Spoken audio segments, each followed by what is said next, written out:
Hello student. अब हम करते हैं सेक्शन बी क्लास 10th में मैथ का जो मॉडल टेस्ट पेपर है उसका सॉल्यूशन। फोर्थ क्वेश्चन हमारे पास है 90 और 144 का महत्तम समावर्त्य ज्ञात कीजिए। तो 144 में अंदर लिख देता हूँ, 90 से भाग देता हूँ, 90 कम 90 तो आ जाएगा 14 में से 4 में से 0 गया 4 और 14 में से 9 गए 5। फिर आ जाएगा हमारे पास 90 ऊपर से उतारेंगे तो 54 एकम 54, तो 10 में से 4 गए 6 और 8 में से 5 गए 3। फिर 54 ऊपर से उतारा तो 36 एकम 36, तो 14 में 6 गए 8, ये आ जाएगा 18 और अंदर आ जाएगा 36। तो ये 2 से जाएगा तो ये शेषफल आ गया 0।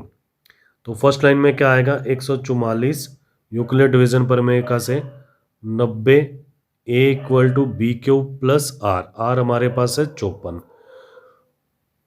फिर हम लगाएंगे 54 बराबर 90 बराबर 54 एक और शेषफल हमारे पास है 36। फिर हम लगाएंगे 54 बराबर 36 एक और शेषफल हमारे पास आ जाएगा 18 और लास्ट में क्या आएगा 36 बराबर 18 2 प्लस शेषफल है 0। तब तक करना है जब तक शेषफल 0 ना आ जाए।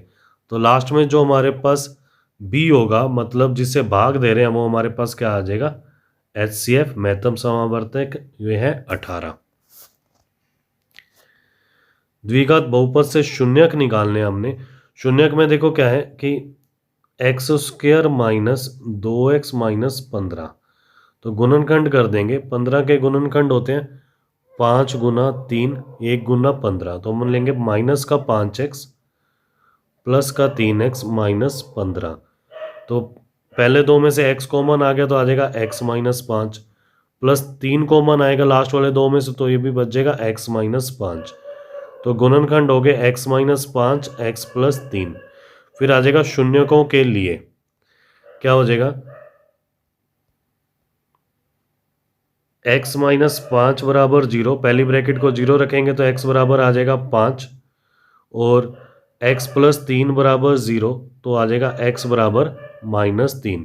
तो शून्यक हमारे पास आ गए 5 और माइनस 3। निम्न समीकरण को विलोपन विधि से हल कीजिए। तो विलोपन विधि में देखो क्या है, पहली समीकरण है 2x प्लस वाई बराबर 6 और 2x माइनस वाई बराबर 2। दोनों समीकरणों को हम जोड़ देते हैं तो y और y कैंसिल आउट हो जाएगा। 4x बराबर 8, ये समीकरण 1 है, ये समीकरण 2। तो x बराबर आ जाएगा 8/4 मतलब 2। x का मान दो समीकरण 1 में रखेंगे, समीकरण 1 से तो आ जाएगा 2 2 प्लस वाई बराबर 6, तो y बराबर 6 माइनस 4, 4 उधर जाके माइनस में हो जाएगा तो y का मान आ जाएगा 2। सातवां क्वेश्चन है गुणनखंड विधि से निम्न द्विघात समीकरण के मूल ज्ञात कीजिए। तो देखो क्या है, तो सातवें में पहले मैं समीकरण लिख देता हूँ 2x square plus x minus 6 बराबर 0।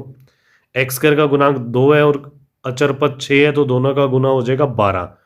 12 के गुणनखंड होते हैं 4 गुना 3, तो आ जाएगा 2x square plus 4x minus 3x minus 6 बराबर 0। तो यहाँ से 2x कॉमन आ गया तो आ जाएगा x प्लस 2, माइनस 3 कॉमन आ गया तो आ जाएगा x प्लस 2। x प्लस 2 को कॉमन ले लिया तो बाकी बच जाएगा 2x माइनस 3। तो या तो पहली ब्रैकेट 0 हो जाएगी, मतलब x प्लस 2 बराबर 0, तो x बराबर आ गया माइनस 2, या फिर 2x माइनस 3 बराबर 0, तो 2x बराबर 3, x का मान आ जाएगा 3/2। तो मूल हमारे पास हो जाएंगे -2, 3/2, ये हो जाएंगे मूल। ठीक है। आठवां क्वेश्चन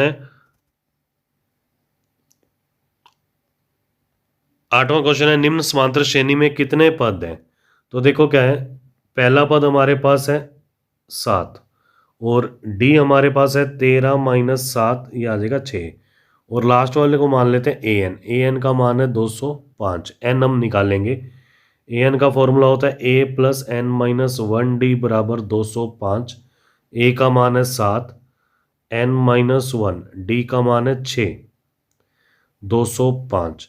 तो क्या होगा, ये आ जाएगा 6n-6, तो 205 - 7, ठीक है।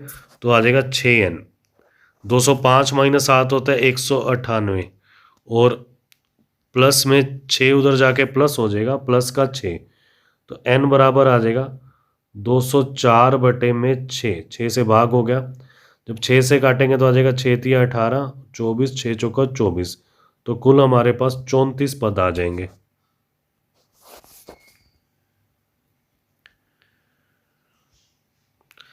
तीन अंकों वाली कितनी संख्याएं 7 से विभाज्य हैं? तो 7 से विभाज्य जो होती है ना 3 अंकों की, जैसे 3 अंक 100 से स्टार्ट होते हैं, तो 7 को 100 से भाग दिया तो 7 एकम 7, तो आ जाएगा 30, 7 चौक 28, तो 2 शेषफल आ रहे हैं, मतलब जो 98 है ना वो पूरा पूरा भाग जाएगा।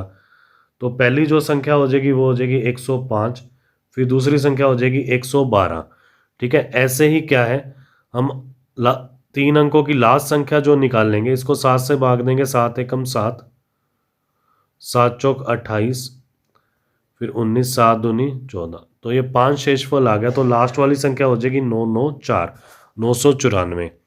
तो हमारे पास क्या बन जाएगा, 105, 112, 994। तो an को हम मान लेते हैं 994, 994, a + n-1 d आ जाएगा 994। तो a का मान हमारे पास है 105, n-1, d का मान है 7, 994। तो आ जाएगा 7n - 7, 994 में से इसको माइनस कर देंगे 105 को, तो आ जाएगा 7n बराबर, ये तो आ जाएगा 889, और प्लस 7 उधर जाके प्लस में हो जाएगा, तो n बराबर आ जाएगा 896/7। तो ये 7 से कटेगा, 7 एकम 7, तो 19 आ जाएगा, 7 दूनी 14, फिर 5 बचेगा, 5 और 6 56, तो 7 8 56, तो आंसर आ जाएगा 128।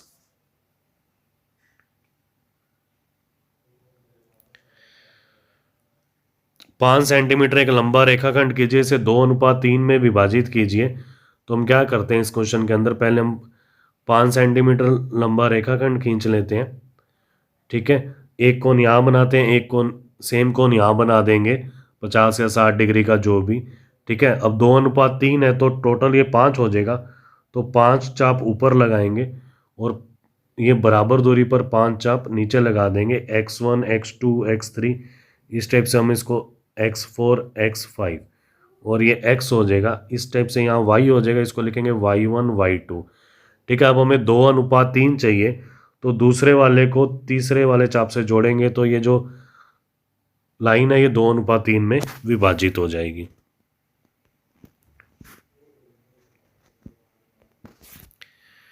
नेक्स्ट है 5 सेंटीमीटर त्रिज्या के एक वृत्त पर 2 स्पर्श रेखाएं खींचिए।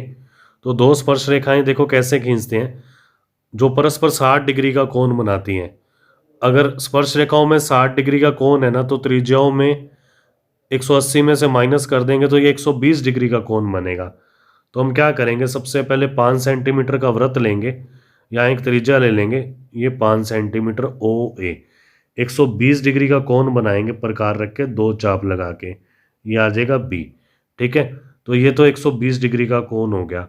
अब हम क्या करेंगे, यहाँ पर 90 डिग्री का कोण बनाएंगे, क्योंकि स्पर्श रेखा और त्रिज्या में ना हमारे पास जो कोण होता है ना वो 90 डिग्री का आता है। ऐसे ही 90 डिग्री का B बिंदु पर बनाएंगे, ऐसे कट करके कंपास से, तो ये जो स्पर्श रेखाओं के बीच में कोण आ जाएगा ये 60 डिग्री का आ जाएगा। नेक्स्ट है साइन A बराबर है 3/4। तो साइन होता है लंब बटे करण, 3 लंब हो गया और 4 हो गया करण, ठीक है। ए के मान के लिए परिकल्पना करनी है, तो ए तो हमने यहाँ दे दिया, इसको लिख लिया B और इसको लिख लिया C। तो हमारे पास जो AC² होगा ना वो हो जाएगा AB² + BC², ठीक है। तो AC का मान 4 है, तो आ जाएगा 4 का वर्ग, AB का वर्ग हम निकालेंगे, और BC का वर्ग 3 का वर्ग, ये आ जाएगा 16, 9 उधर जाके माइनस में हो जाएगा, तो AB का मान आ जाएगा √7। ठीक है, अब हमने निकालना है कोस ए। कोस ए का जो मान होता है वो होता है आधार बटे करण, मतलब √7/4। और एक निकालना है tan A। tan A होता है लंब बटे आधार, 3/√7। 13वां क्वेश्चन है, मान रख के हल करना है। तो tan 45 का मान जो होता है ना वो होता है 1, तो आ जाएगा 1 का वर्ग। कोस 30 का मान होता है √3/2, तो उसका वर्ग। साइन 60 का मान होता है √3/2, तो इसका वर्ग। ये दोनों तो कट जाएंगे, आंसर आ जाएगा 2। नेक्स्ट में निम्न का माध्य ज्ञात कीजिए। तो हमें प्राप्तांक दे रखे हैं 25, 35, 45, 55 और 65। ये तो है x। फ्रीक्वेंसी हमें दे रखी है 4, 28, 42, 20 और 6। हम fx निकाल लेंगे। fx आ जाएगा 100, ऐसे इनको गुना करके निकाल लेंगे। इसका जोड़ आ जाएगा सिग्मा fx और इसका जोड़ आ जाएगा सिग्मा f। तो माध्य का फॉर्मूला होता है सिग्मा fx बटे में सिग्मा f। इस टाइप से आपने इसको सोल्व करना है। 15वां क्वेश्चन है, बहुलक ज्ञात कीजिए। तो बहुलक के अंदर देखो क्या होता है, एक तो होता है बहुलक वर्ग। बहुलक वर्ग क्या होता है, जो सबसे बड़ी बारंबारता होती है ना उसका वर्ग होता है बहुलक वर्ग। ठीक है, तो बहुलक वर्ग तो आ गया 60 से 80, और L का मान हमारे पास है इसके अंदर 60, H का मान है 20 और N का मान इनको जोड़ के निकालने इसमें जरूरत नहीं पड़ेगी। F1 होता है जो बॉक्स के अंदर जो बारंबारता है 61, F0 इससे पहले वाली बारंबारता वो है 52 और F2 बाद वाली बारंबारता 38। इसके बाद हम बहुलक का फॉर्मूला लगाएंगे L plus F1 minus F0 बटे में 2F1 minus F0 minus F2 गुना H। इस फॉर्मूले में मान रख देंगे तो हमारा आंसर आ जाएगा। एक बैग में 5 सफ़ेद और 2 लाल गेंदे हैं। एक थैले में से एक गेंद को यादृच्छा निकाली जाती है। इसकी क्या प्रायिकता है कि सफ़ेद है। तो कुल गेंदें तो हैं 7, सफ़ेद आने की प्रायिकता हो जाएगी 5/7 और लाल आने की प्रायिकता हो जाएगी 2/7। इस टाइप से आपने सेक्शन बी को कंप्लीट करना है।